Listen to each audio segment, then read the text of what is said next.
Alright, hello everyone, and welcome to Zabooma Friends. We, of course, are everybody's favorite Zaboomafu podcast. We are going to be talking about everybody's favorite educational zoological show today, Zaboomafu. I'm here with my co-host, my cohort, my co-zoologist, Proud. Hello, Proud. Unga Unga, my boy. Boy, all right. That I don't think that's a reference to that show, but that's okay. We, of course, are going to be talking about Season 1, Episode 28, titled Everybody's Favorite Friend and His Weird Tale. And before we get into that, though, we're going to do what we do every week, and we're going to talk a little bit about a game called Dota 2. We may or may not also be renaming ourselves to Theorycraft Thursdays, a minute into this episode, but that's okay, because Zamufu will be with us always. Okay, so with the new schedule that we have, like we have a show, we're going to have a show Monday and then Thursday, Friday, and that's dumb. Like we should have Monday, Wednesday, Friday, right? So can we be Wednesday's Theorycraft Thursday? Wednesday's Theorycraft Thursday. Yeah. Probably not. How, like, it's really shitty that the only reason that we couldn't just move the show to Wednesday is because we lose our sick alliteration. Yeah, well, like, I mean, that's a bad setup. Like, it's bad that is where we are at. You're not wrong. I was thinking about that too, but that's a conversation to have during our Sunday meeting. So, are you sure we don't want to just broadcast that now? Like, we could just do the meeting, the two of us, and like everyone will know what goes on, so they can't can't just like pretend we're not doing it because like everyone has heard it. Boy, a meeting that's just the two of us is a scary meeting. I don't know what would come of that. That's the labor union meeting. That's true. That's true. We are both 100% of the... No, I guess B-Dub could be in the labor union now, too. Oh, yeah, that's true, dude. I haven't handed her papers yet. So she's technically, like, working illegally until she does sign up with the labor union. Ooh, boy. Rebellion. Yeah. All right. Right. So, we are going to talk about Dota 2 before we get into... That's important, though, because as soon as we get B-Dub, we will have as many people in the union as there are, like, owners. No, it will still be less. And we could have Breaky. Fuck. Well, yeah, we could outnumber them. Right, yeah, okay, if we get... Yeah, all right, yeah, we can eat the rich pretty soon. Exactly. All right, boy. Hopefully somebody got the Zaboomafoo reference. And if they didn't, oh well. All right. Anyway, let's talk about our week in Dota. Proud. How has all right. So let's talk about our individual weeks in Dota. Then we'll talk about our collective week in Dota because we played qualifiers. Week in Dota has been good. I'm still doing that. Like, hey, maybe just try not to fucking die. And I'm winning almost every game. Like, I'm doing fucking great, except for when I have to pick a hero that I really should not pick. Like, oh god, they have a Zeus picked, and I have to, and they oh god, why did I pick? I picked fucking Lifestealer, and why on earth did I do that? Okay, they had a Zeus first pick, and yeah, they had, oh no, what the fuck? This was there were 2 games where I played Lifestealer. Oh man, catastrophe. There must have been some fucking reason that I played this shitty ass hero. This was supposed to be quick, but here I am. Here I am talking about how bad okay, here's the other Lifestealer game. All right, they had a Zeus, and what else did they have? They had they had Zeus, Sand King, and I had to first pick. And I was like, well, I guess I'll play Lifestealer. And it didn't work out. Turns out they just picked Bane and Pudge, and I was like, well... Good game. Guess I need 2 Lincoln Spheres. And I didn't get 2 Lincoln Spheres. Actually, someone just ran mid and fed, and then the game ended. And I was like, well, that's why I don't play Lifestealer, because...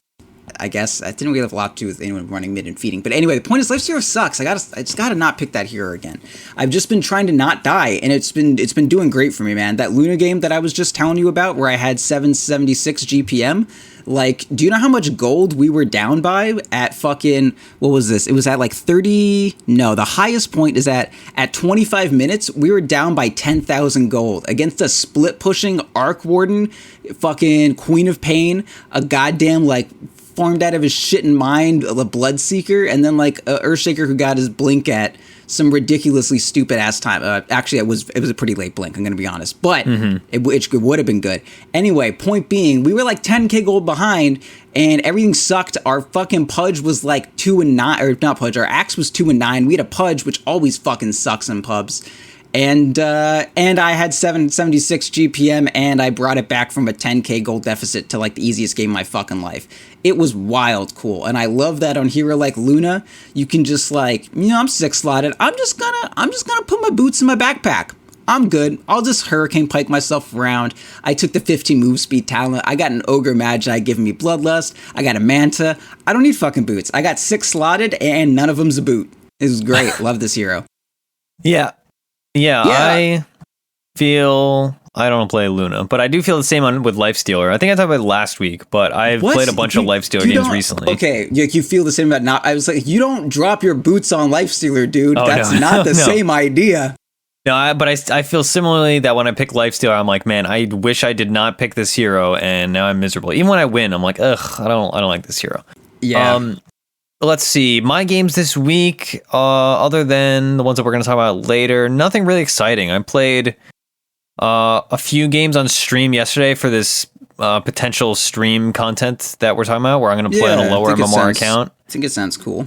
Yeah, there are some hiccups. Did you lose? Well, I lost the first game because it was a 5v4. Right. We had a Timbersaw abandon like immediately, and we had a really bad like 5v4 lineup. Hey, sometimes you lose games to Dota 2. Yeah, but then I won the other two games handily, of course. I thought the MMR, I thought the account was much higher MMR, and then it would be like easier. 32? Well, yeah, I thought it was at like 37, 38 because that's what the party MMR is at, but it turns out the actual MMR is at like 3100, and now I feel a bit bad. That's like a 2K climb. Yeah, because initially I was like, oh, it's at like high 3Ks, like I'll just come to 4K, and then it'll be like relatively fair, but still I'll have enough of an advantage where we can, we can talk through the entire games and not stress or whatever. But now that it's at like low 3K, I feel a bit worse about it. Also, I can't play ranked on that anymore because Mr. Blue, I think, untied the phone number to it because he wanted it for his real account. Just get your like mother's number. You can. You have a mom, right? I do, and I also have. She owns a cell phone. Yeah. And you have like and you have another sort of mom, like a singing sort of like high mother. Oh my god! No, she doesn't have a cell phone. It doesn't count. Okay. She has a home phone, I'm sure. I think you have to wait like 30 days or something after it gets untied to retie it or something. I don't know. So maybe that'll be on hiatus, and I'll just stream unranked on my main account. Regardless. Figure it out, and I'll help you bring it back up to like a decent rating, so that it'll be, because like I could use it. It kind of sucks to be like quote unquote smurfing, but I mean we're trying to just get the account up so that we can play it, right? So I would help you out in getting it up there just to get this beautiful stream content going. Yeah, it's all in the name of content. Regardless, the games I've played on my real account have not been terribly exciting because I only played like 5 of them, and they were all like heroes that I always play. Like I played a support Kunkka game, an Invoker game, a Lina game. I went 0-14 in a Slara game that I talked about on the Tuesday Q&A. Other stuff. So I played Leshrac because I was like, man, I want to make Leshrac work. Yeah. And he doesn't work as a he's support. Bad, turns out. He's like as a support? Yeah, guess what? That's not going to work. Yeah, oh god, he's just bad Lina. I was gonna say bad Lina that can kill towers, but like so can Lina. Yeah, it was one of those things where like I wanted it to work, and I was like theoretically in my mind I was like, all right, I'm gonna have Diabolic Edict so I can take towers early, then I can pressure, I can rotate on their map. We had a safe lane Shadow Fiend, so I was like, all right, I'll just pull a lot and get a bunch of farm, and I'll have early mana boots and like in theory, sure, it was okay, but in practice, it was horrendous. It was just like I had 4 armor at like 20 minutes. It was miserable. You just need so much. Like that's why you need to be a core, because like everything that you say, you want to do a shit ton of damage, you want to stun a bunch of people, you want to be able to take towers, you want to be a big tanky boy. You know what those all require? Levels and items. That's not what a support Leshrac has. Like how do you roam? You like go and you try to hit your shitty ass fucking 3-second cast point stun. Like that's not happening. That's not going to happen in your life. Or my life. Mostly yours, though. Yeah, mostly me, because I'm the idiot that picked Leshrac. Right. Those it won't happen in my life if I never pick Leshrac, huh? Ever think about that one? Yeah, I mean, never picking Leshrac is a pretty good strategy at the moment, considering you want to hear how dumb I am? Yeah, so sure. I played a game of Dota 2, and someone took safe lane, and I was like, fine, whatever. And they picked Drow. And I was like, well, let's hope this works out. Team doesn't really pick around it. Like, you can't play Drow without... I mean, we had an entire episode about how to run a Drow lineup, and that's largely unchanged. Like, you need a 4 that's going to lance forward, and you need an off lane that's going to, like, provide some counter initiation. Or a 4 that can counter initiate, and a 3 that's going to lance forward. You need something like that. And a relatively tanky 2 that can, handle the team fight all by themselves. But we had, Jakiro and Silencer supports... And I was like, maybe this will be okay. We'll just kind of ball on him. No, it just sucked. Like, everyone just fucking died, and the Drow was bad. And the Drow tried to force us to 5-mana. It didn't work because it was a pub. And I was like, never pick Drow in a fucking, shitty pub. Like, please just don't do that to yourself. 2 games later, Proud fucking Drow Ranger minus 24 MMR because we had a 3-21 mid Lina. And I was like, well... I can't do a lot about that one. We just lose this game because I just picked Drow. The dude was mousing over Arc Warden, And I like when I'm Arc Warden, I want to fucking drow on my team because that's incredible. So I was like, oh, dude, you want me to drow? And he's like, fuck yeah, do it. And then he picks Lena, and he's against fucking Ricky and Puck mid. And I was like, that's sounds like chain feed territory to me. It's not what we were looking for, buddy. We were not looking for that. Yeah, so that was that. So anyway, that's my week in Dota. I played Drow by accident. My cosmetics for Drow are so good, but everything else, man, the hero, like, I love Drow to death. She's just not good in pubs right now. Yeah, I actually had a good Drow game in a pub like 2 weeks ago. I don't think I talked about it on a show. And it was my first Mask of Madness game that I've played since like 7.06 dropped. Yeah, you talked about it to me. It was fun. The only reason I picked Drow in this pub, I didn't even have a ranged mid laner. We did have a Mirana offlane, which helped, which I helped. But the reason I picked it was we were against a Invoker. No, I thought this was the Weaver game. I've counterpicked it against Weaver once or twice. Yeah, just because the silence, it doesn't care about his. Yeah. The enemy team was AA, Lena, Invoker, Disruptor, Venge. And so I was just like, man, I really want to silence these fools, mostly the Invoker and Lena. And so I did. All right, congratulations. Yeah, it was all right. We just 5-man real hard. So we've talked about our singular weeks in Dota. Let's talk about our collective week in Dota, which is the round of 64 qualifier, or we got up to round of 64 qualifiers for TI qualifiers, which was a lot of fun. Our team was the two of us, of course. We played with Grouty, and we played with D2 Bowie, who everybody knows by this point. And we played with our fifth was a guy named Alxo, who is like 5K, and he plays in the in-houses sometimes. And so it was a nice, fun, casual team. We weren't trying too hard. Yeah, we kind of got it all together maybe an hour before the qualifier, so it wasn't... unlike our last round of 64 run, not a lot of practice or preparation went into this. I just kind of woke up and I had to, or you called me and I woke up and I was like, what? And you're like, you playing? I was like, oh, okay, what am I playing? He's like, Dota 2, come on, get on. And then we played. Yeah, well, in my defense, Grouty told me to do that, and Grouty said he had talked to you like a days before. Right. Anyway, that may or may not be true, but regardless, we got back to round of 64, which is the same as we did last year. But last year we were obviously with a team that we've been playing with for a while. We played, so that's 3 games because we got a bye first round. And how do you want to approach this, Proud? Do we want to talk about each game in a vacuum, overall impressions? I was playing mid, Proud was playing carry, of course. I feel like we'd kind of would cover all that stuff like in the segment. I mean, we can go over the games like very briefly. I mean, the first one was just Sam whined a lot, and I carried the shit out of the whole game as Lone Druid. And the second game was, I don't know, Sam didn't whine quite as much, and I carried the shit out of the game as Juggernaut. And then the third game was everyone whined a ton, and I wasn't able to carry the game with Lone Druid. That was my kind of understanding of the way the games worked. Yeah, that's fair.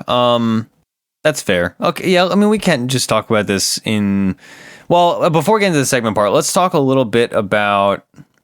Actually, no, I think you're right. We can't just go into the segment, right? Like, of course, dude. Sure. I know what I'm talking about. Before our segment, we are going to be discussing the difference in how you play and what habits you should have competitively versus when you're playing pubs. This includes both unranked and ranked pubs. And... obviously TI qualifiers are rare, but it's not rare? Battle Cup. Everybody likes playing Battle Cup. Battle Cup's Big fun. BC.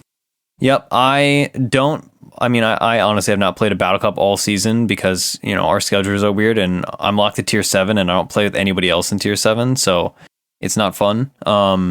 But Battle Cup is something everybody does. So these like competitive things are not just like, if you're playing tournaments and stuff, like, it's just for playing Battle Cup with your friends. You should still have good competitive habits versus pub habits. Or for captain's mode, even just in ranked, like, or just in ranked, like we want to take games seriously. All right, Proud, why don't you start off? Let's talk about our first talking point. Yeah, so I guess the first thing that we mentioned is I think this came up yesterday when you guys were talking about like how to gain MMR based on like spamming heroes and that sort of thing.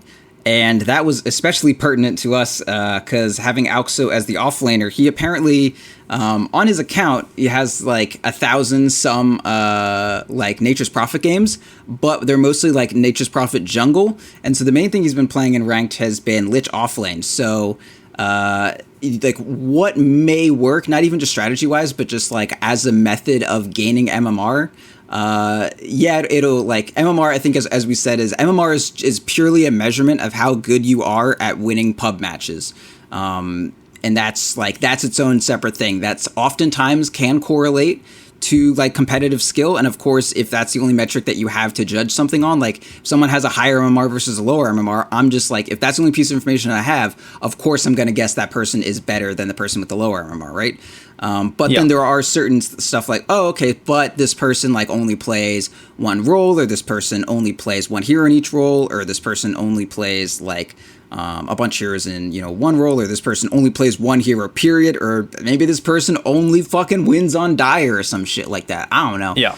Anyway, like you add any of these like limitations that someone can like plan around or something like that, then it just kind of all goes to shit. So, like me being a specialist lone druid player, like if lone druid gets nerfed, maybe my MMR can like suffer or whatever, but like competitively, if lone druid gets nerfed, yeah, it may hurt some, but it'll also make him like a less important pick, so I'll be able to get him in better circumstances, or people won't be as used to him. Like it's a kind of ebb and flow. Like certain things may help you a lot in rank, certain things may help you a lot in competitive, or they may be like neutral in one or really shitty in the other. But it's important to identify like which of your habits are like good practice.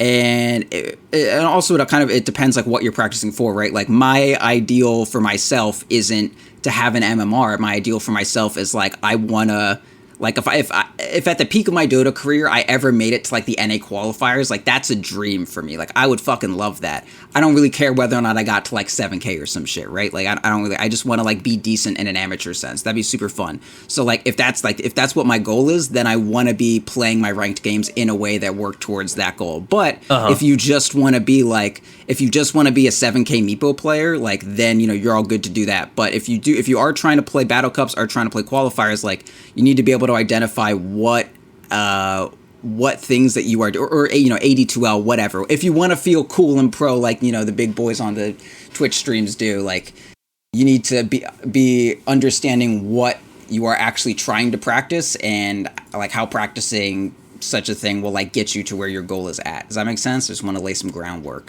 Yeah, for sure. So, I mean, to go further with that idea, right? It's about deciding how you're going to play differently and cultivating good habits to play in either direction, right? Like you said, right? If you want to train yourself to be good in a competitive sense and not really care about MMR, you might lose MMR or shift or whatever. But if you want to gain MMR strictly, then, you can adjust your play, right? Because I mean, at a very fundamental level, I would say the biggest difference habitually is that when you're playing competitive, the idea is you're playing with a team of 5 and you're playing coordinated Dota. Even if it's just a team of 5 that you don't regularly play with and it's a battle cup, you're still talking with each other, you're still trying to figure things out. Whereas the pub mentality, even obviously it is still a team game, you are focusing much more on yourself individually.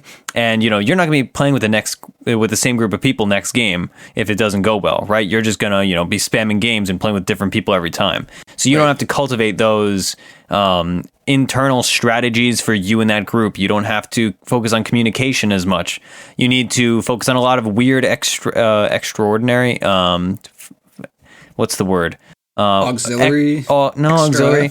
Extra factors basically that don't apply so much in competitive, right? Like people aren't going to be feeding down mid in your competitive games. You probably, hopefully, you're probably not going to first pick Spectre and then end up with 0 supports. Like knowing how to play in like some really weird circumstances will help you a lot for a pub, but not a lot for competitive. And then in competitives, like knowing how to gank the enemy safe lane as a safe laner probably isn't as useful, because that requires like a coordinated team movement.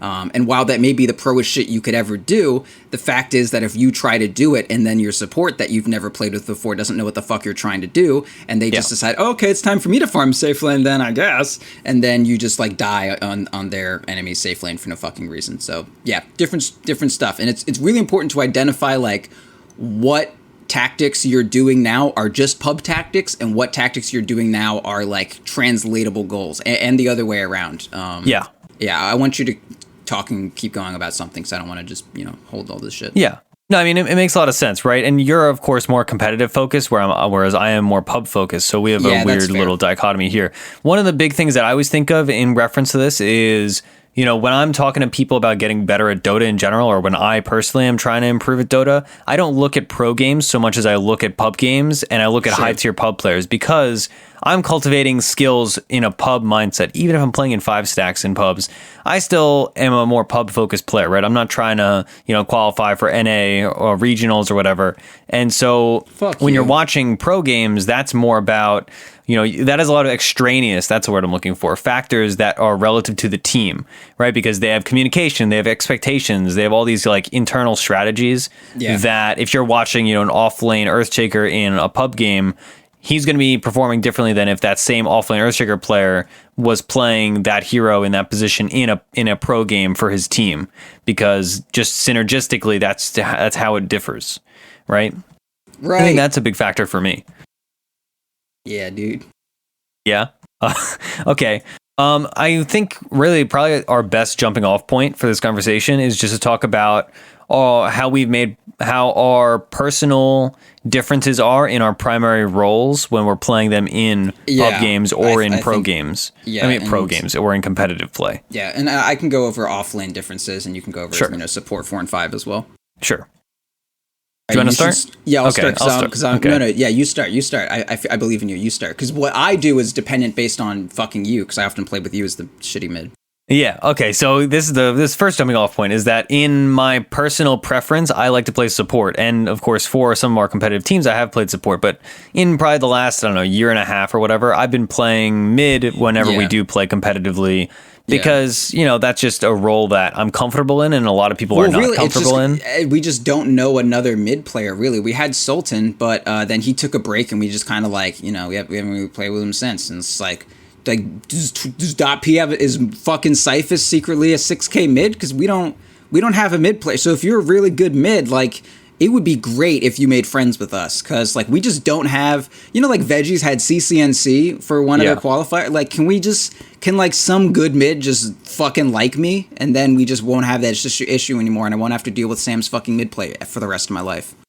Yeah, I enjoy playing mid, but again, talking about habits, is that my mid is trained through playing in pubs, and also especially which is why whenever another human shows up in your lane, you're like, what is this?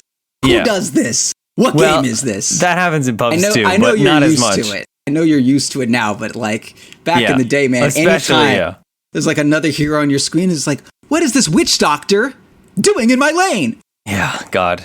I'm tilted just thinking about people interrupting my fun Zen 1v1 moment with their stupid Night Stalkers or Vengeful Spirits or whatever. How many arcane bolts does this Skywrath have? Someone help me!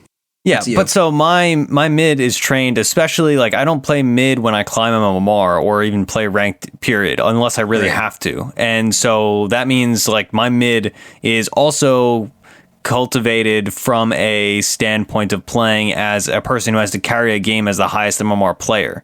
So that further skews my preference and my play style, I suppose. And that's something that's really noticeable. Whereas somebody that plays competitive mid is not going to play to the amount of greed or to the amount of brazenness that I exhibit, I would say. And I think Proud can confirm that I play a bit, not only greedy, but I play a bit over aggressive, because I just assume I can get away with it, because in pubs I usually can. Yeah, you're just super far forward all the time for no reason. I wouldn't say far forward. I kind of would. You're just always on the enemy high ground. I wouldn't go that far, but I will say I go for a timeshare on the enemy high ground. I'll say I make a lot of low percentage plays. I will say that.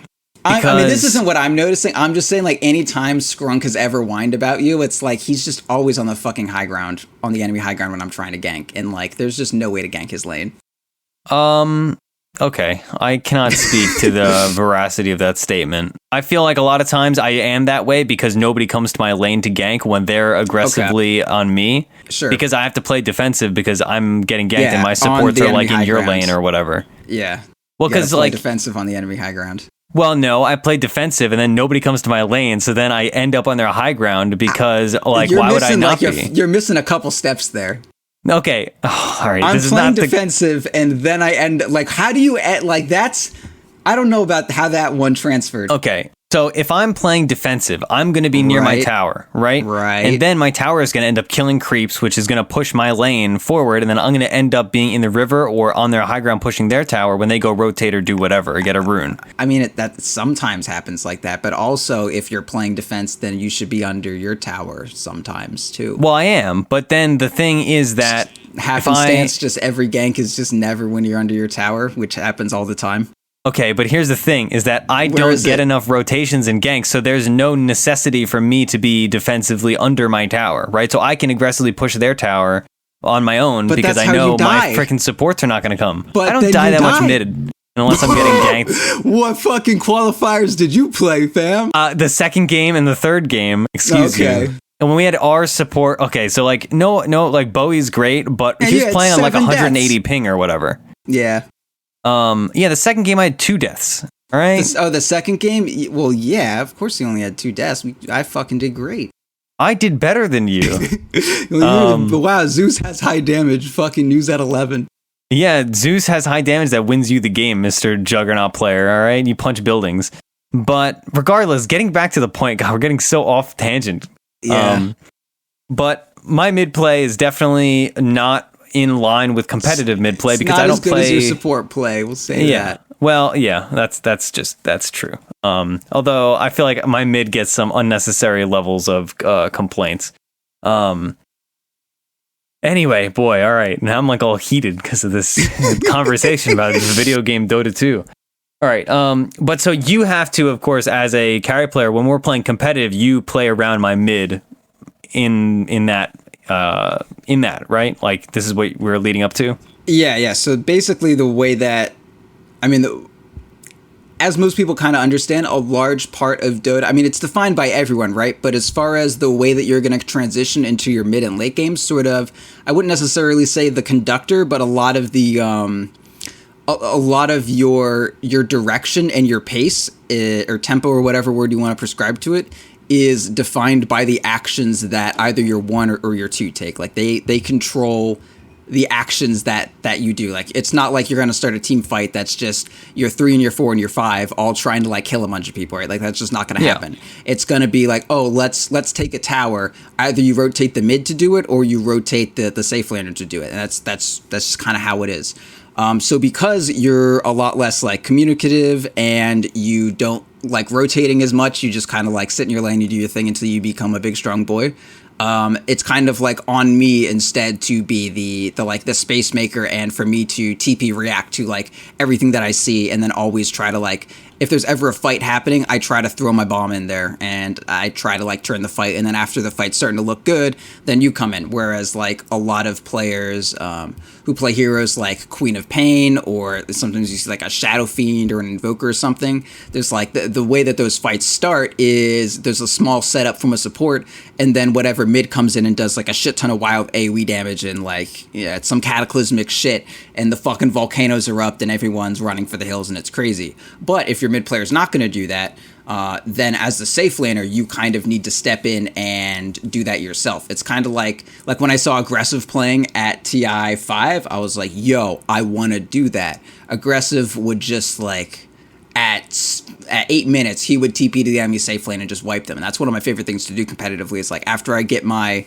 most good offlaners, like this is where it comes into. Like, in pubs, I can hit 6 on Jug and I can just kill the offlaner because they're like, I'm in offlane and then I'm gonna get CS. But once I'm 6 on Juggernaut, like I'll kill you. But the offlaner's like, still creeps here, and then they just fucking die for no reason.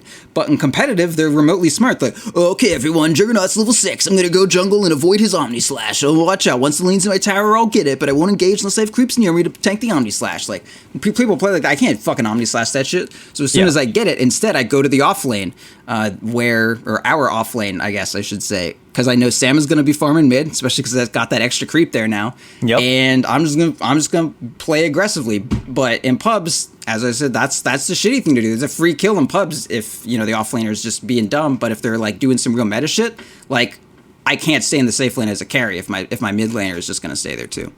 Yeah, absolutely. Let's see. I mean, I play. Okay, so I think here's probably the best example is that you as a competitive focused player that is building competitive habits alter your playstyle around me, who is a pub player with pub habits.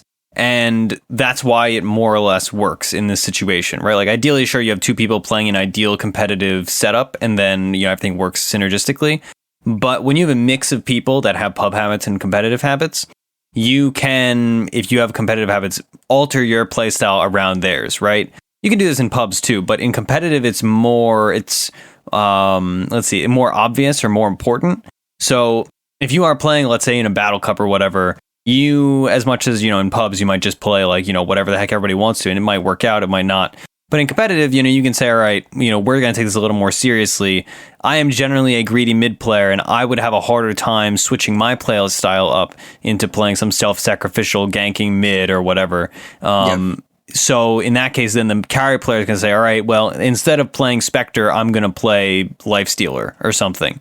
Like, all right, instead of sitting around and farming for 30 minutes, I'm just going to, play something that's more aggressive. And that's what you see with the carries like Fear and Loda. Like, they're both, I guess, pretty famous for not necessarily any individual signature heroes, but just the fact that whatever kind of strained situation they found themselves on, be it when Fear was first started playing with Arteezy, and you would see him playing things like Safe Lane Bounty Hunter and Safe Lane Tide Hunter when they were still playing under Sad Boys in like Dream League. I want to say 3 years ago or something like that. Yeah, like that was super cool because he was just like that versatile. And Loda, like he played a style where his off laner actually was going to get more farm than Loda was most of the time, and he was able to play that in like a couple patches. And then again, like a couple years later, when the patch was again kind of at that sort of tempo. So like if you, a really strong competitive player who's been there for a long time, like you want to be able to kind of like alter the sort of play style that you do to accommodate a less flexible player, which is kind of how me and you work out. Because I played one style when I was playing with Sultan mid, and then we were dealing with you. Like I kind of just changed it all completely to being like the more active carry player. Yeah, absolutely. I mean, this is why, Loda is a good example. Like, he plays a ton of carry Slardar, right? And carry Slardar is like a very combat heavy carry as opposed to, playing like Spectre is probably the most... Or Anti-Mage or Naga. Yeah, or Anti-Mage, right? Me as a support player, when I play support in competitive, which again hasn't happened recently, but actually I have for like a few battle cups here and there. Actually, that's also not true. I don't know. I've probably played support at some place in a competitive game in the last year. But in that case, I am abreast to how you play differently as a support. And I would say like support play doesn't change as much, so much as you're punished for bad support play between competitive and like pub play. Although you're more coordinated in competitive and like you're making more rotations. But still, like the ideal support play is very similar. Like, yeah, that's what I would say. At least for 5. For 4, it's probably a bit different. But regardless, when I'm playing support with a competitive mindset, I am making more rotations primarily. That's my big difference. And I'm making more like shot calls, like, all right, let's go kill mid, or like, let's do X, Y, or Z. Compared to a pub where it's like, okay, well, I would like to smoke mid, but I don't know this person, or like, I don't know like what to do. So I'm just not going to do that. Instead, I'm just going to like stack and pull or something, or make a stack. And you can't tell them necessarily that you're going to gank. Like, oh, hey, I want to gank. Can you like make sure that the lane is on your side so I can loop around or whatever? Like the communication just isn't there to set up like actual tactics. So you just kind of have to play whatever you play until you luck into not really luck, but until you just kind of stumble upon a good situation. Yeah, or like you wait for an ideal situation rather than forcing it. Yeah. Right. Like exactly like you said. Is there any other big things? There's a lot of like small things per role that differ between competitive play and pub play, and a lot of it, I would say, at least, is just playing less greedily and more based on your teammates, right? Because you just have more faith in people, or you have to have more faith in people, and you have to adapt to the enemy team being more coordinated. And the only way you beat coordinated enemies is by coordinating yourself in general. Right. The one thing I would say support wise is like, and this is something that I've kind of learned from you, honestly, that I've been incorporating a lot into like the way I support in pubs, is like, you just farm a lot when you support. Yeah. Like you basically just, you always have like a TP and react to things, but I don't really see you just like walking around sitting behind your core like, I'll save you, buddy, it'll be fine. Like, if nothing's going on, like, I'm gonna get camp. I'm just gonna farm that camp and try to get my items. And I mean, I've been doing that a lot more as my support too, and that's been helping a lot, honestly. Just fucking like not trust. It's not even like not trusting your core, but just like a lot of it is not trusting your core. Yeah, actually. But like you just want to make sure that, you know what, if this like, I need to be able to do something in case this core doesn't. Like there's a 10% chance after every team fight that one of your cores is just gonna like freak out and then like, you know, buy back for no reason and kill themselves. And like I want to have an item in the case that happens.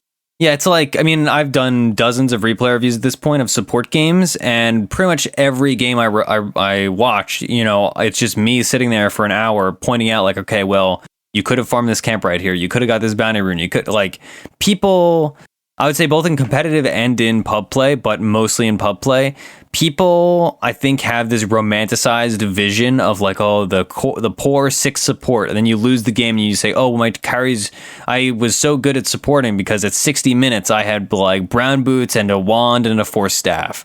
And like people are like, oh, that's an acceptable thing. But like in this day and age, it's not like 2014 where that's actually a thing that would happen. And like PPD would be brown boots wand at 45 minutes. You know, there's so much gold on the map now that my primary concern with support players, especially in pubs, is like you just don't get enough stuff. Like things are just going to waste. So, and this applies competitively even now, because now that there is so much gold on the map, you can play this greedy support and it's not bad for your team. Whereas before, it would have been bad for your team, you know, like a year and a half ago or whatever, when there wasn't bounty runes everywhere and the camps weren't as easy to kill and all that. So yeah, play greedy, like, as if you're playing support in pubs. Don't be afraid to like take a camp, right? Yeah, I mean, don't take it from your... Yeah, don't take it from your carry, that's for sure. But, you know, if creeps are just going into a tower, you know, that's just gonna be money going to waste, right? So you may as well get it for yourself. And the last thing I want to touch on is offlane isn't like too different. Kind of no matter what situation you're in offlane, you're always just like trying to get whatever you can out of the lane. And it's more that it's harder to get things out of the lane as soon as you get into competitive, just because they're more coordinated at kind of cutting you off. So the only thing that I would say is super different is just like the heroes that you're allowed to play. Like something like you know, an offlane lich or something may be a lot better in a pub setting, or something like you see offlane weavers in pubs a lot, but in a competitive match, like that's just never gonna work. Like if they identify you're an offlaner that is easy to shut down, or when shut down contributes nearly nothing, that's gonna be the case. That's gonna be what happens. They're just gonna make sure that happens. So in general, when you are playing competitive, you're a lot more restricted in the sorts of things that can work in the offlane. And pretty much if you're not drafting something pretty that can do something without any farm, or can do something as soon as it hits level 6, if you're not drafting something like that, the game may just go to shit straight up.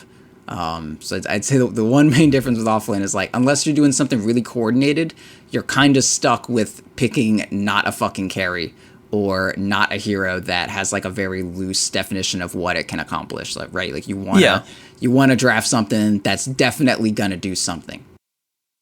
Yeah, let's see. I would probably say if you're like an offlaner in a competitive sense, you're relied on a lot more for the basics and a lot less for some like world changing like Timbersaw offlane greedy thing, or you know, or you're relying on like, all right, you're going to initiate, you're going to stun, or oh, you're going to team fight, oh, you're going to do, you know, basic offlane things. You're not trying to like, you know, play offlane, you know. I mean, Lich is probably the best example. Yeah, you're not trying to solo kill their carry as Bristleback, right? Because that's just not going to happen unless they're really bad and you're really good. Yeah, unless, again, you're like coordinated and you're doing like an aggro duo or some shit like that. Like, unless it's something that's explicitly, you know, like that you're trying to do that makes it not so much an offlaner as like another core that just so happens to be in the offlane. Like, if you're just playing offlane, you know, so offlane, like you can't just pick some random ass shit. Like you gotta play something that is going to accomplish something 100% of the time.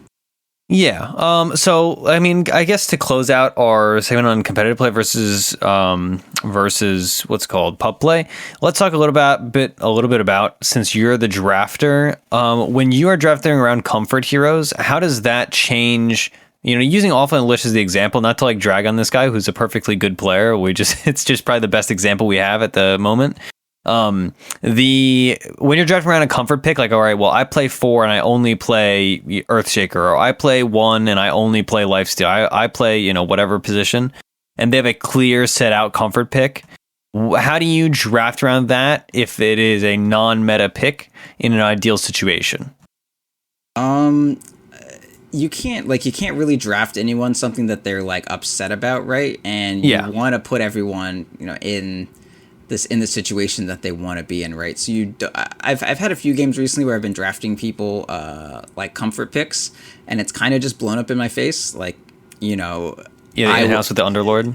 Yeah, like it's good to try these sorts of things, but there are certain things that's like there are reasons why these things aren't done, and even if they are viable, you probably don't understand like what the one situation is where they can be done. Like Underlord is a fine hero, I still think, but like in a very specific draft, like you don't just have an Underlord out of nowhere. Like there's a very specific set of like, I don't know, what's a good word? A set of conditions, I guess, that you need for an Underlord to be pickable. And the same thing with everything else, but it kind of depends on the severity. Like the first game we played, like we got to try, like we tried Alxo on Shaker, and it was kind of whatever, and then we just gave him Lich, and he was much more comfortable, and he did his thing. So I think if someone has like a very clear like this is what I do, and they're like straight up asking for it, like you got to give it to them. You can't just not do that. But at the same time, like you just kind of like you don't really have a choice but to trust that the person knows what they're talking about, because like you can only really have one stance, right? Like it's not like if a person says trust me, that's no different from if a different random person says trust me, right? Like it's either you have the policy that you're going to trust people who say trust you if they have comfort heroes, or you're not. And I think in general you should, because if unless it's just like a totally shitty thing, like if someone says, "Yo, I play CM carry, trust me," I'm like, no, you don't. Not in my games, you don't. I'm not gonna do that. But if it's something that like maybe viable, or it's just kind of what you're with, then or you can work around it. Just do it. Like Lich off lane, I don't think is viable by any stretch of the imagination.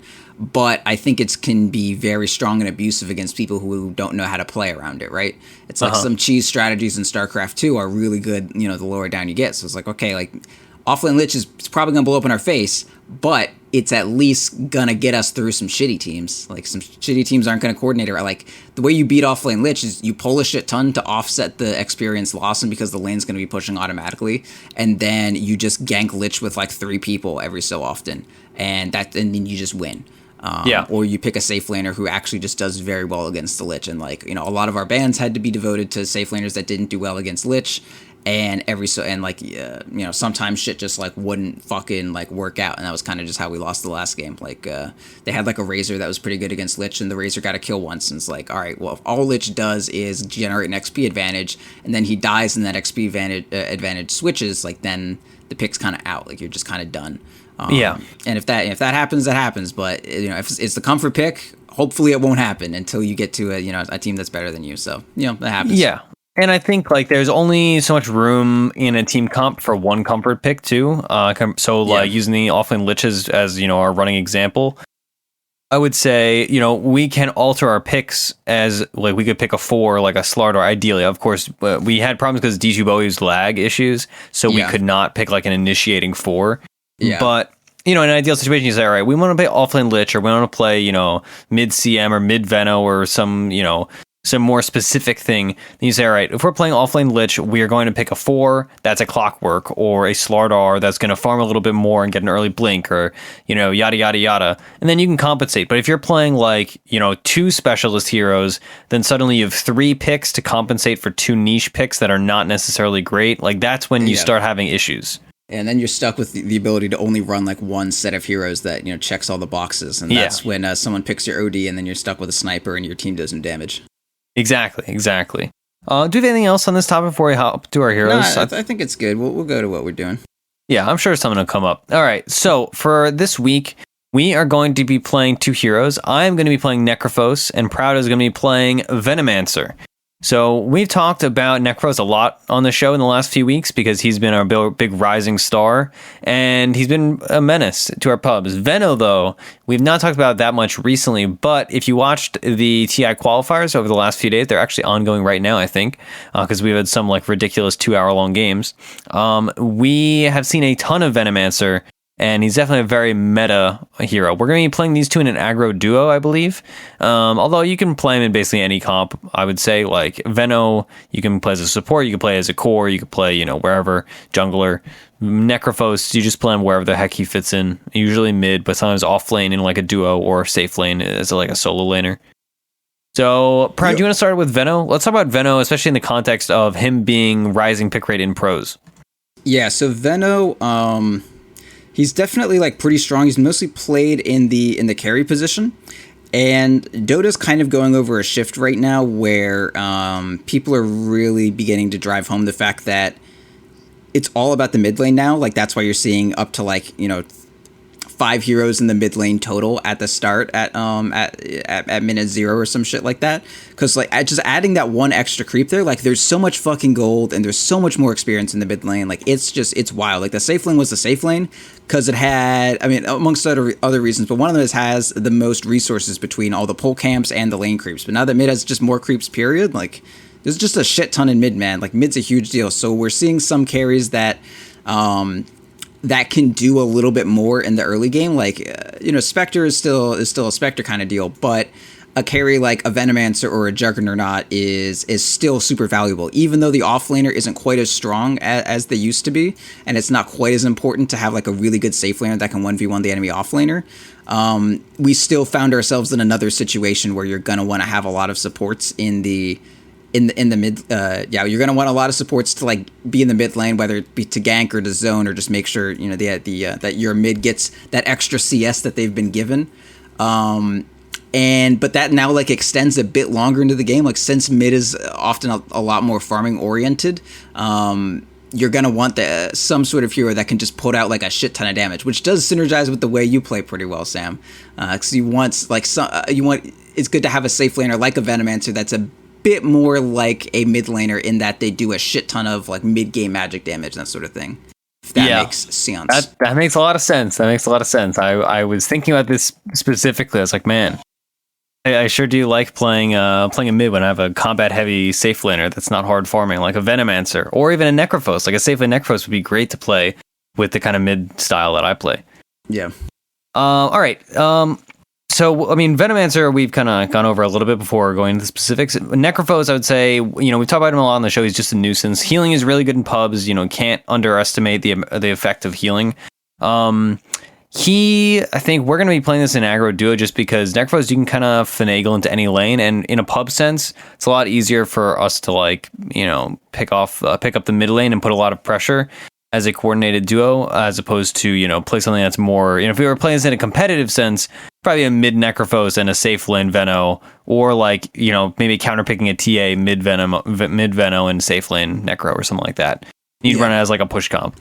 Yeah, that's kind of I don't even know. I feel like I would maybe do an aggro with the Venomancer or something, and then I don't know, or maybe it's just a safe lane Veno with the aggro duo with the Necro or something like that. I definitely don't. I'm not a big fan of. I like this as a 3 and a 4. These two heroes together as a 3 and a 4. Uh-huh.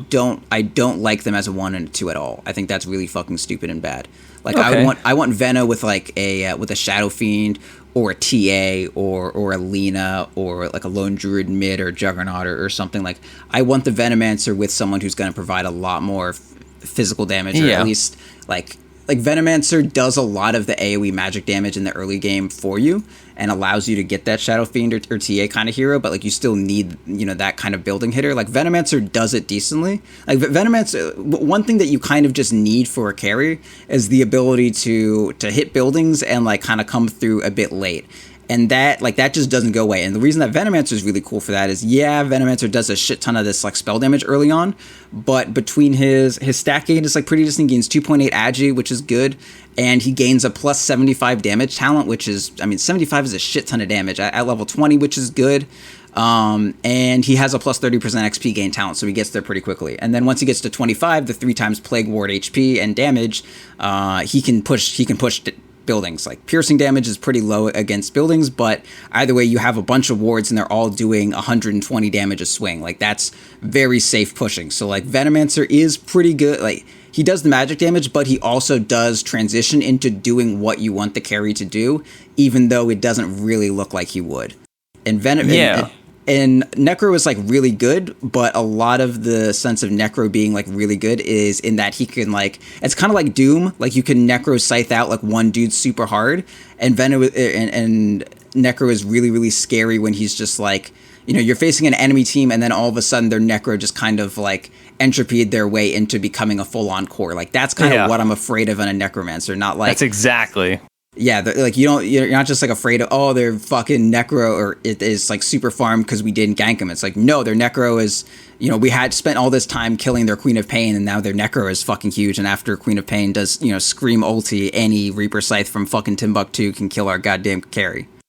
Yeah, absolutely. So I'd say like the nice direct synergy between Venomancer and Necrophos, in the situation that you have the two of them as 3 and 4 or whatever combination, you have a lot of pushing potential because Veno has that sustained damage from the wards, and he makes let's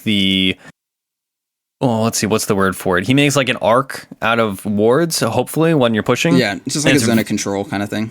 Exactly, yeah. Zone of control out of wards, which is just persistent damage, stops blink, stops a lot of things, and that allows you guys to push the tower slowly but surely, and Necrophos similarly amplifies that because he has all the healing going on, right? Yeah. And then once a fight actually starts, we have tons of chip damage from the Venomancer, and he gets people low but doesn't necessarily kill them a lot of times, whereas Necrophos is great at killing them down at the end. Both from his itemization, that's pretty common, these items like Veil that he builds, and also, building like even a Dagon 1, just good to finish people off, and of course, Scythe. And also his chip damage from his aura also, I suppose, adds up. Also like small synergy. Poison Nova literally cannot kill someone, but if someone is down to 0 or to like 1 health with Poison Nova, Heartstopper will take you down immediately. Like you're just fucking dead, which is, I think, a very cool little synergy. But yeah, it's just, we both are basically like a hazard zone where if you step out, you just die. Like that fucking gas that the Plague Doctor in the fucking Wonder Woman movie was making, like that's us. Like you walk into that, you're dead, and you walk up in there, like you're fucking dead. Like don't come near us or you'll be dead. So yeah, we're just gonna try to like do a lot of zone control and shit. And yeah, it's gonna be 2 heroes that you add to a team composition that don't have CC. But ideally, the idea is, this is kind of similar to the Flatline special. Like our heroes don't really have crowd control, but we don't really need catch if we have a bunch of wards up, and in order to stop it, you have to run into like our house. Like I don't need crowd control if you're walking into my house voluntarily, and then I press R and like either you stay in my house and kill me, or you just fucking leave and we take your tower. Yeah. Let's talk about a little itemization as our last bit before we hop into our game. So, Necrophos, I would say there's a lot of builds that people go on him. I would say, depending on the game, I will likely. So I think of it as there's 2 ways to play. Veil. I was thinking about going Veil. Well, you're not gonna. I'm going Veil. Okay, well, I didn't know you were gonna go Veil. Okay, well, if you're gonna go Veil, that's fine. So there's 2 ways I think of playing Veno of Necrophos, and then there are a lot of like variations on those. But the 2 primary ones are the build where Puke gets more like utility items, where he builds like Greaves and a Force Staff and a Shivas and like Scythe and stuff like this. Yeah. Or you play a more like aggressive core version where you go something like Treads, Veil, Force Staff, Aghanims, stuff like that. And probably I would still go Blink instead of Force Staff because I just prefer Blink. Yeah, Blink's Some good. people go Phase on him. I also have a casual win list since movement speed's so important on him. I prefer Treads though over Phase on him. Not for any like really concrete reason, but just because I think that's my preference. Yeah, I've just been looking through a lot of builds and like with that plus 60 damage you get at like level 10. Exactly, dude. It helps. Speed. It helps. Also, like, he doesn't build like health stats really until he's building Aghanim Scepter with a lot of his builds. I may go Atos if it's a game like against an Ember Spirit, something like that. But in general, his build's very malleable. Like, you can just kind of do whatever so long as you're ulting people well, you'll be fine. And I probably won't go Dagon, even though Dagon does sound pretty fun. But the core items I would say are just some kind of boots, probably treads, Blink Dagger or Force Staff, Aghanim Scepter, and I would go Veil, but you're going Veil, so I won't go Veil. Yeah, don't go Veil, dude.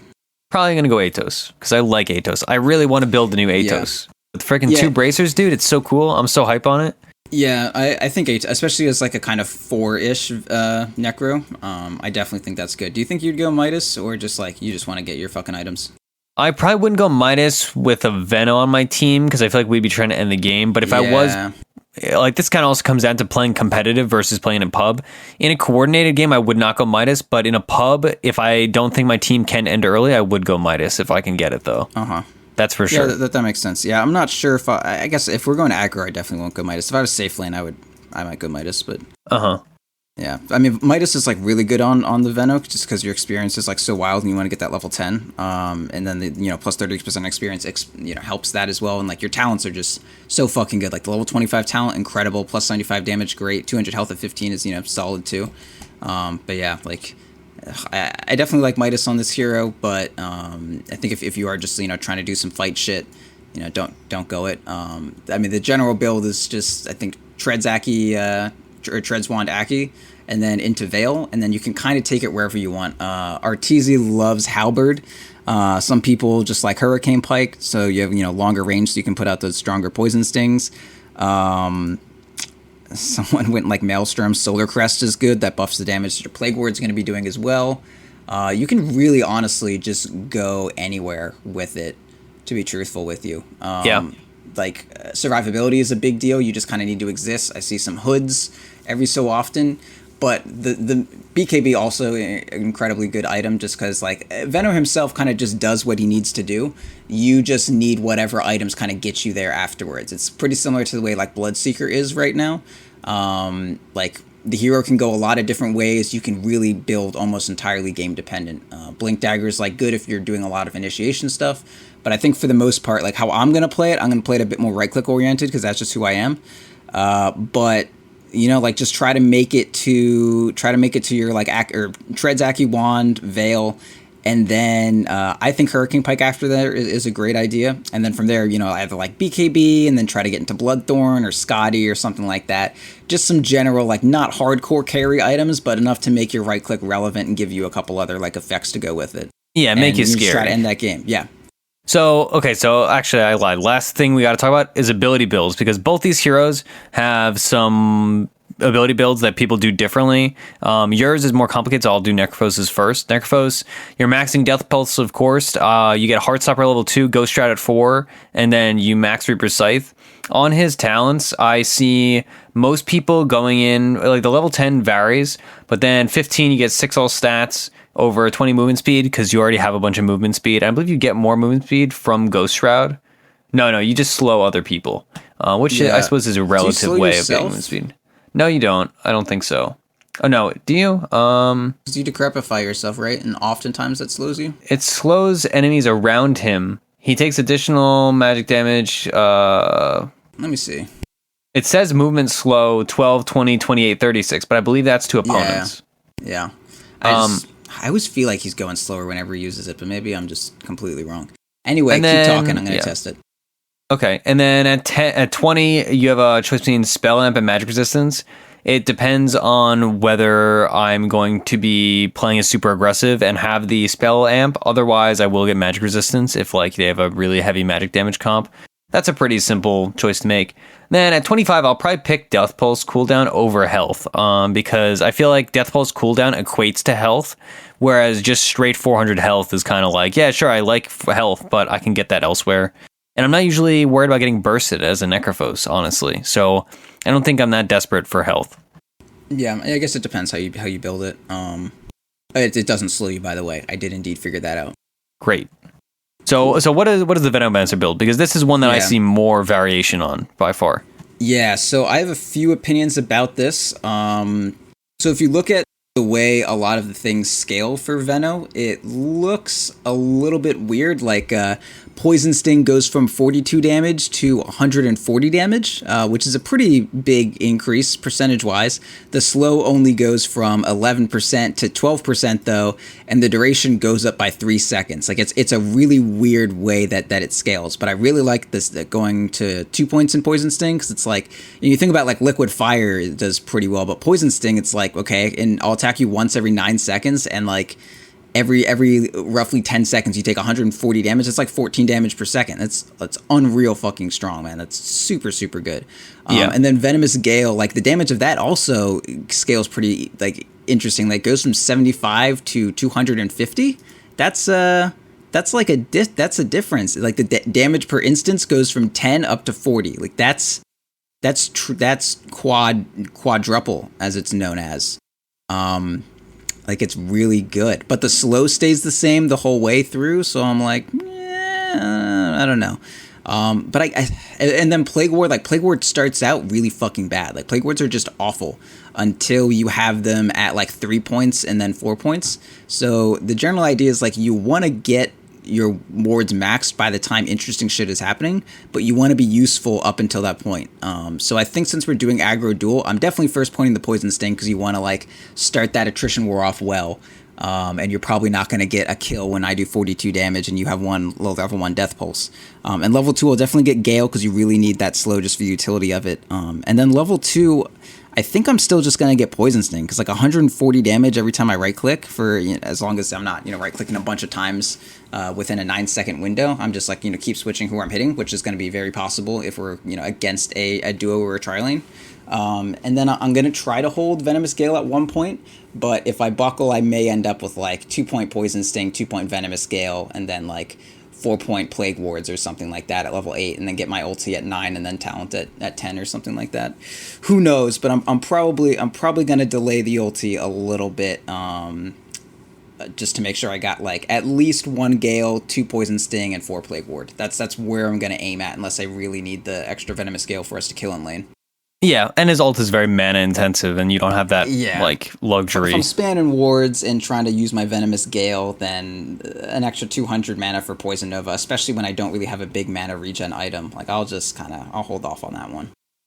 All right, well, that sounds good to me. We're going to go play the game. The game's VODs will be up on youtube.com/.ptv1. You can watch those, of course. And let's hop right into it, shall we, pal? Shall we, pal? I was going to say proud, and I said pal. Yeah, both apply. Okay.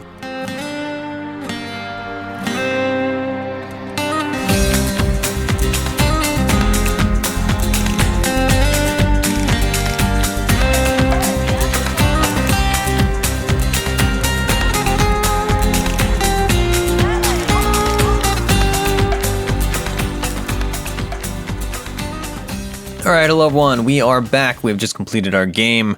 It was most certainly a game that showed the strengths and weird instances of pub games and Necrophos in pub games. Let's see, Proud, in one sentence, how would you describe this game before we describe the comps and all that? One sentence or one word? One sentence. Preferably 5 words or less. Not a very good sentence. I dehydrated. Okay, that's fair. I'm very warm right now, and I've been kind of sweating because it's been hot, and I have my fan off so that I could record with quality sound, and I didn't play very well, and I was just kind of not paying attention to a lot, and I was kind of walking around, pressing E and clicking the ground, and it was pretty fun. Yeah, if I had to describe this game in a sentence, boy, you'd think I would have thought of my answer before asking this question. Yeah. I would describe it as bad Enigma, good Rubik, Necrophos exists. That's 6 words. Yeah, that's not a sentence. That's just 6 words. No, I dehydrated is also well, you a said sentence, a bad actually. sentence. Yeah, I could have said I was dehydrated. Like that's, you can understand where I was going with that. But you just dehydrated as the game progressed. I think that makes sense. That's cogent. No, I was kind of dehydrated from step 1, I think. Okay, well, regardless, let's talk about the game. So the enemy team comp was a safe lane Slark Rubik. They had a middle lane Quap. They had a off lane of LC Marana, I think. The Marana maybe roamed a bit. I think it was a roam Maran. Yeah, but she spent a good deal of time top, and I think Elsie jungled a bit too after top lane something. I'm not sure. Yeah, who knows? Our team though, we had of course our off lane of Venomancer Necrophos, we had a middle lane Huskar, and we had a jungle Enigma, and we had a safe lane solo lane Lone Druid. And boy, yeah, so if you look at the team comps, both are not great and a little weird, but theirs is much more standard. Our team is a lot more of a complete mess of 5 cores. And it kind of devolved from there, I would say. Yeah, the game certainly did devolve. I think that's a fair thing to say. It was, I mean, people always stereotype like, oh, like low MMR Dota is just like 5 cores running at 5 cores. This was relatively high MMR Dota. It was like, what, 4,700 average? And it was just cores running at cores over and over again and dying and doing stupid things. And it was truly just like a stereotypical Dota game. Like, it's just a mess. Like, our team was way behind, and then we were way ahead, and then we were behind again, and then we were ahead, and then we lost. Yeah, it just was weird. A lot of bizarre shit happened. I mean, there wasn't any point where I felt like, oh man, our heroes sucked. It was just like, this is fucking dumb. Yeah. And it's just a lot of shit's happening. Yeah, things just kind of happened. That's definitely the way I would describe this game. It was not like, you'd think an Enigma game would be orderly. It'd be like, okay, you know, you wait until you have Black Hole, and then you take a fight with Black Hole, you push with the Huskar, and then when they go in the Huskar, you Black Hole them, and all that. Instead, it was like, all right, we have Black Hole up, we use it on a Rubik who is alone, and then, you know, we killed the Rubik, and then we tried to push, but then Quap ulted, like, or like he'd solo ult a Quap, or like Huskar and him would push alone, or like we would 4-man push and LD would be farming the jungle, or who knows, honestly. Let's start from the ground up, shall we? Let's talk about our laning phase first. Okay. So it was a 2v2 lane, because it was the two of us, and then it was basically just Slark Rubik. In my opinion, I think Slark was a pretty unfortunate hero for us to be playing this combo against, because once he got 6, like, all our constant harass was pretty negligible. Yeah. And pre-6, we have a hard time killing him since we don't have stuns, and he has a Dark Pact and Pounce, right? We nearly killed Rubik for First Blood, or not First Blood, because our team fed First Blood mid and then also safe lane. But we lost the courier too. We did also lose the courier at like 2 minutes. And by we, I mean not us, we mean our teammates. The Quap sniped the courier, which takes some impressive game sense to snipe the enemy mid's courier. And we nearly killed Rubik, but then we didn't, and then we turned it around, and then, you know, we both got some XP, but not a ton. We both got farm, but not a ton. We both died a couple times. I think we got a couple kills here and there. It was a really back and forth lane that was just honestly just a mess of fighting constantly. Yeah, there was one time where I was just kind of dicking around, and I got lifted and thrown into the tower, and I died, and that was I remember that was pretty worthless. There was really no reason that would have happened. I was just fucking doing whatever. So that was the step one of me not really having my head in the game. Yeah, is that like, yeah, that was unfortunate. I'm not gonna lie to you, I was miffed. I would say, as much as like the laning phase was kind of a miss, I ended up like rotating mid to get some farm because the mid Huskar got an invis rune and ganked top. It was just like weird things just happen. So when a game is weird, you just have to go with the flow, right? Like, yeah, you can't force rigidity on a liquid, right? And like this game was a liquid, and with enough, like, cool air, you could didn't have cool solidify air. It. Yeah, no, there was none of that really. Yeah, so we just had to go with the flow, and the flow was very weird. And I would say the game really sucked for me in the mid game before I had like real items, because Elsie had a good start, and she just dueled me over and over again. She went Blightstone, Phase Boots, Windlace, Blade Mail, and she would just run at me with like Phase Boots plus press the attack movement speed, duel me with Blade Mail, and I would just die. Like, when she had no dual damage, I was just like, Necrophos' health pool is so low, and like I was going mech, so I had like mana boots and a bracer and a magic wand and like TPs and wards, and then I would just get dueled and died. So I think I died 3 times to that. And then eventually Slark had a Shadow Blade, and he would also synergize with that, where like he would pounce me and then Elsie would run up and get dual damage. She didn't end up with a ton of dual damage, but she had a sizable amount of dual damage and was a real problem. I mean, we had a good amount of dual damage on our team too, to be honest, but I mean, Legion did have a bit more than we did, to be fair. Yeah, I think she had like easily over 100, and Right, and we probably had about 40 across all of our team members. yeah. And then eventually, like, I had my Greaves slash mech and all that. And once I had my Blink, I was like really a hero. But until I had Blink, I kind of was not great. It was a long game. It was 53 minutes, just about. And it just kind of, like we've been describing, it was just a mess of a game. Like, it went long because each team was just doing weird things, like making pushes, but they were half cocked and then dying and then like getting weird pickoffs and all this.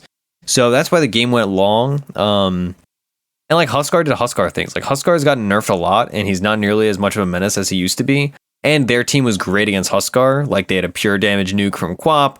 Slark is pretty good against Huskar. LC is decent against Huskar. It was just a rough game for Huskar, that's for sure. Yeah. Let's see. I mean, I would say the real defining feature of this game was our Enigma not using black holes properly and it getting stolen by the Rubik every single time. Yeah, it was really just every important fight we managed to get our black hole stolen, and that was just kind of what happened, and then we lost the fight. Yeah, I legitimately cannot think of a time. I think if you like watch this game, I think Rubik black hole did just as many times as Enigma. Like that's how the game went. Like well, aside from when he was using it to solo kill the Rubik. Yeah, he did solo kill the Rubik once with a black hole. But Rubik just stole it like every time, and it was great. So kudos to that guy. But it was very unfortunate for our team because we would use the black hole for like a pickoff, and then we got 2 Raxes, but then we fed bottom for no discernible reason, and then our Huskar didn't have buyback, and then we had some buyback mishaps happen, and then we just died. Unfortunately, like I didn't get my Aghanims. I think that was my real issue. I was like really close at 53 minutes, but then the game obviously ended. And so I could not finish my Aghanims, which would have helped it tremendously. Yeah, that's about all I got to say. I was just glad I got my 25, and that was really fun. What a fun skill. Yeah. And Rubik's wards that he stole do not have your 25 talent, so they were like puny, and they cowered in the face of your wards. Yeah, that was great. I was a big fan. So yeah, play Veno and just get 25 and fucking have a good time, man. That's my come away from this one. It was nice. Yeah. That's fair. Fine. Okay, so let's talk about your itemization. Because we talked about how, like, the simple stuff like, Magic Wand, Aki, Treads, Veil are pretty, rote. But after that, what did you deviate and go into, and why? I don't remember, dude. Please do. You built Solar Crest and Hurricane Pike. Find it. All right, yeah, I got Solar Crest first because I was like, I need some evasion. I'm taking a lot of physical. I want to be able to save our Huskar. And once my wards are doing all that damage, you want a little bit of minus armor to amplify that. And, Huskar, he already has he's going to go a halberd and buff that up with extra evasion. He's a survivable human. So I got me a Solar Crest. And it wasn't a great BKB game. There's just like a lot of physical damage. Quap goes through BKB for the most part. Rubik can steal through BKBs. So it's like, whatever. Like if they're going to use lift or whatever on me, that's fine. It was mostly just like, there wasn't really a great item for me to go, honestly. So I just went like Crest is just good. So I got that. And then I got Hurricane Pike just so I could be throwing out my, my Poison Sting debuff and Force Staffing around, save people, pull them out of shit, whatever. And it's kind of what I did. I was gonna go Scotty next. It wasn't really a great item, but I just kind of wanted it. It would have been better to go like Bloodthorn because I can just start out with like the Orchid, which is actually like a utility and does things. But I was like, I'm not gonna fucking play well. I don't want to get an active item. I just want to make my right click be more slowy. So I was gonna get that. That's it. I mean, the Solar Crest was good, and then and the Pike was pretty good. I think it's a good build, sure. Yeah, in retrospect, so I went Guardian Greaves because we had an Enigma, but he asked me, and I was like, well, I didn't think he was going to build Greaves. But I also want to have Greaves to dispel the Orchid debuff because Quap rushed Orchid. She went like double null, Treads, Bottle, and then Orchid. And she was just wrecking us. Like she got off to a crazy start. She ended up being 23 and 13, and I would say she probably was like 15 and 0 at like 25 minutes or something. Like she really dominated the mid lane and was a persistent problem around the map. And so I wanted the Guardians for that. Otherwise, I really wish I had my Ags. That's like my only gripe this game. I feel like we would have won this game if I had just finished my Ags earlier But I did not. Well, live and learn. Yeah, I also fed by accident near the end of the game, which was bad because I was gonna ult and kill the Quap and force her to buy back if they want to push, or just like not push with Quap. But I blinked into the trees, and then they had uphill vision and dueled me instead of me blinking into the open that's what place. That was. Yeah, because I was like, bad. I mean, I'm just a Necrophos. Like, I can't do anything alone if they push. But if I kill Quap, and I had buyback, so I was like, I'll just kill Quap and I'll force her buyback, and maybe I'll have to buy back in response. But that's fine because like I'm playing the 4, or like quote unquote the 4, as much as anybody can be a support in this game. And yeah, that was my idea there. But I didn't blink far enough, and then I didn't ult the guy. Well, it's good to know why we lost. Yeah, it's just one of those games. It was a competitive game though. Like it was pretty even because of how much of a mess it was. Yeah, it was one of those games where we wouldn't have lost, I think, if we thought that losing was a possibility. But then it just kind of did happen out of nowhere. And we're like, well, yeah, that's the game then, I guess. The Huskar definitely played like a Huskar player, and I think everybody knows what that means. In that, like, he never had buyback available. He just played with reckless abandon, and it was something. At one point, I killed Slark with Reaper Scythe twice in a row after buying back, and he was dead for 140 seconds. Yeah. So that was fun. That was he took some time to like disconnect and reconnect to the game. He's like, oh, I'll just kind of leave a little bit. I think it was like 136 or something. I forget what the max cap is on death timers. But yeah, so that's how that game went. I love Blink Dagger on Necrophos. I honestly wish I should just rushed it. Like yeah, it's really good. Like treads blink, honestly. All right, I'm about done talking about the game. How about you, Proud? Any last comments? I'm set. I want to finish this recording so I can turn my fan back on. Okay, that's fun. I will do the plugs then. So we have a YouTube channel where our VODs are up, youtube.com/.ptv1. We have a Twitch channel, which is twitch.tv/.ptv, which now you can subscribe to. If you have a free Amazon Prime subscription, you can toss that our way. And that's just how it works if you visit Amazon Prime. So we appreciate those. And also we stream in-houses Wednesdays at 9 p.m. Eastern. Proud and I cast those. Usually I think we're going to be casting the second series of lobbies because that's just how it works out, the way we record Theorycrafting Thursday. And Roland and Cyphus are all there. It's a good time. Grady hosts. We also have a Patreon, patreon.com/defense of the patients. That's a place you can support us. You can follow us on Twitter. I'm at Ursinity. Proud is at Proud Dota. Our show is at .p_show. We have a Discord, discord.gg/.p. That's where you can get at us. And that's about it, I think. There's probably something I forgot, but that's okay. So I will just close out the show, shall we, Proud? Yeah, we're done. We are done. So it's been our theory, and if you lose, well, blame the Enigma. Please, just blame the Enigma. Yeah, okay.